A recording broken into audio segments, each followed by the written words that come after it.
আমার মা যদি বেশ্যাও হয়, ওই মায়ের পায়ের নিচে আমার জান্নাত। আর কিছু বলার আছে?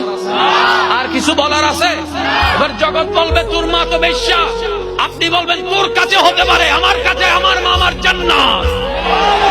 আফসোস লাগে আমার সেই সমস্ত সন্তানদের জন্য যাদের কাছে বাবা মা ভিক্ষুকের মতো হাত পাততে হয়। বাবা ওষুধের জন্য একটু টাকা দেস না, বাবা ডাক্তারটা দেখাবো একটু আমাকে ডাক্তারের কাছে নিয়ে যাস না, বাবা এটা খাইতে মন চাচ্ছে একটু টাকাটা দেস না।